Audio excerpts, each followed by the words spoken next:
Space, the final frontier. These are the voyages of the Starship Enterprise. Its 5-year mission to explore strange new worlds, to seek out new life and new civilizations, to boldly go where no man has gone before.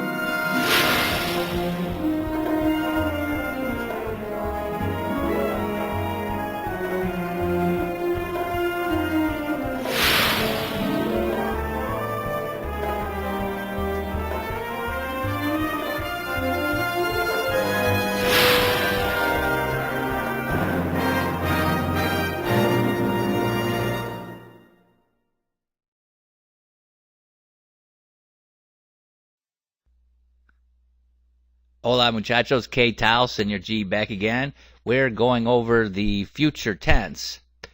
There's two things we'd like to know. One is, what does it mean to be speaking in the future tense?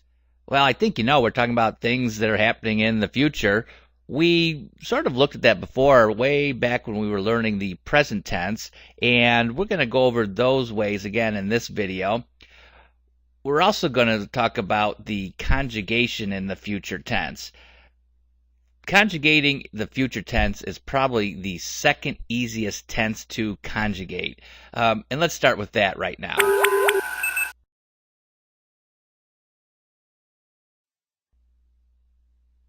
And so there it is right in front of you. Doesn't matter if we have an AR verb like estar, ER like ofrecer, or IR like recibir. The conjugation endings are all the same.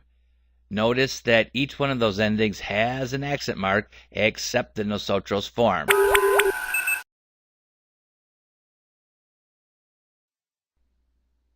Let's conjugate this AR verb in the future tense, aceptar, and notice this time we keep the AR ending.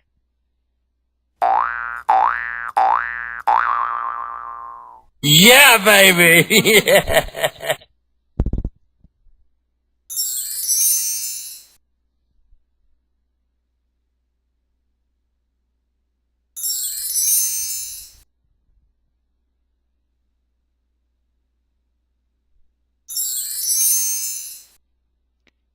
Accents on all of these until we see the nosotros form.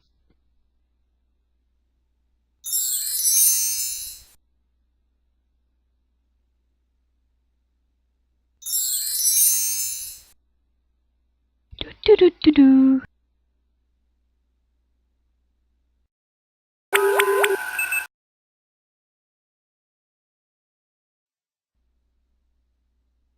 The good news is we conjugate the same way with ER and IR verbs.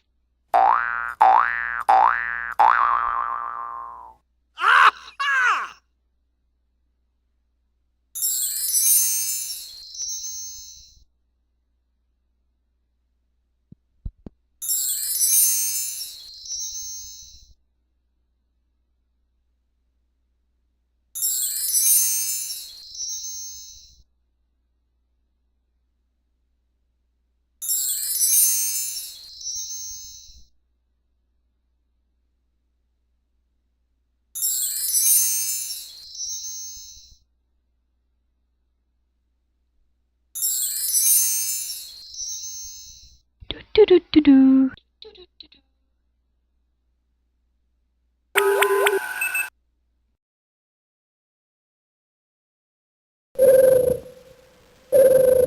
Let's conjugate an AR, an ER, and an IR verb. They truly are angels because they all conjugate the same.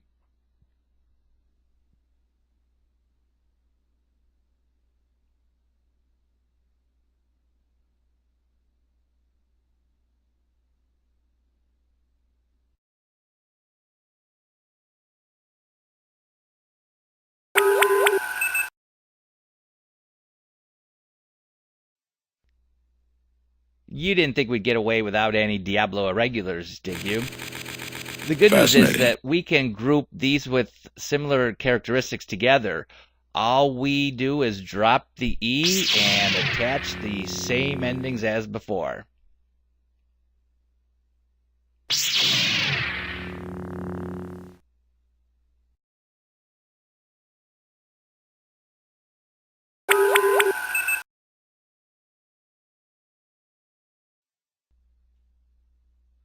Here's another group that all does it the same. This time if you see an E or an I, you change that to a D.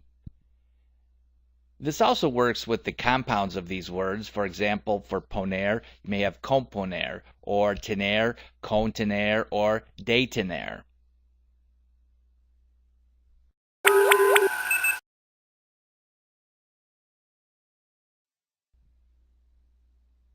Here's our final group of diablos, decir and hacer, where we simply drop the E and the C and attach our future endings.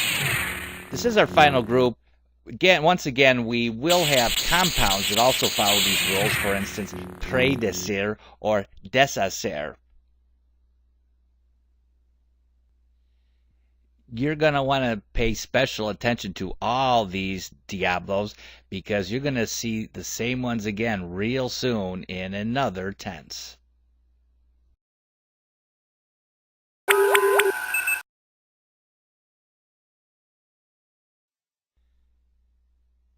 If you're saying we already know how to speak in the future, you'd be right. Using the present tense, we can speak in the future. You'll remember that we had the model ir plus a plus the infinitive. This is an informal use of the future. Some examples would be, I'm going to buy a pencil, they're going to sing in the gymnasium, and you're going to study in the library.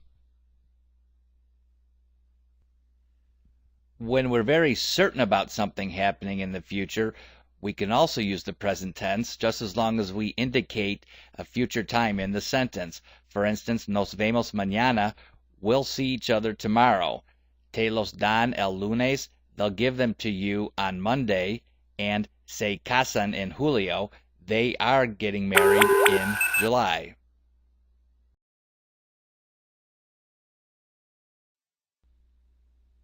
So when you're really sure about something in the future, you'll want to use the present tense just so long as you indicate a future time in the sentence.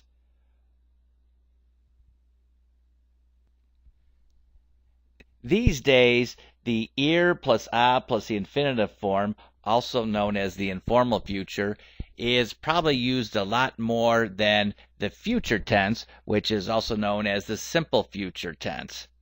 So why should we learn it? Well, there are some cases where we'll still want to know it, and we'll use it on these occasions that we'll see right here.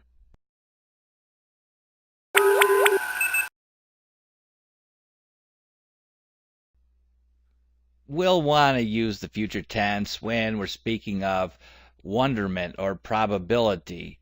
For instance, I wonder where my textbook is, or it's probably 3 in the afternoon, or I'll probably spend my vacation in Lake Geneva this spring.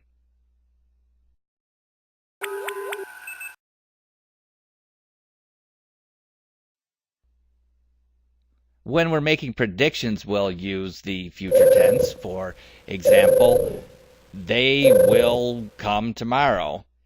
He shall find a restaurant downtown, and we will go at 8.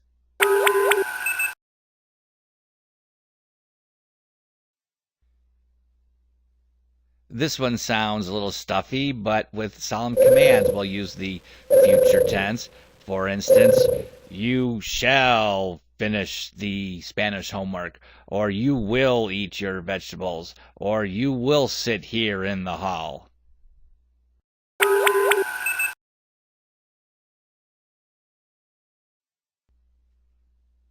We'll often combine the future tense with the present tense. For instance, Maria says that she will speak with Louisa. They believe that they will not be able to help us, and I assure you that tomorrow will be a great day.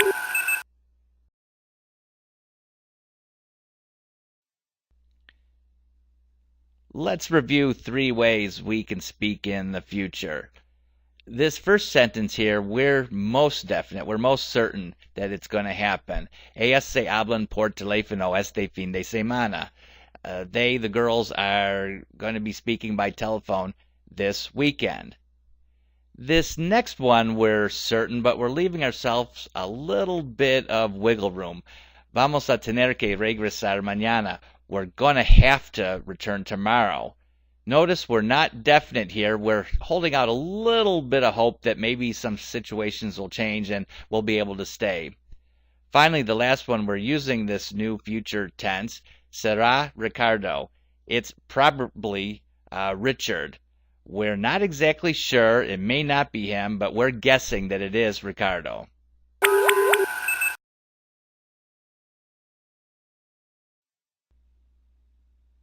So which of these sentences would you use to speak in the future, especially if you wanted to be more definite? Mañana voy a comer con ella, or mañana como con ella. Tomorrow I'm going to eat with her, or tomorrow I eat with her. Finally, both of these sentences say the sun will rise tomorrow. Which one sounds more definite to you? Saldrá el sol mañana, or sale el sol mañana?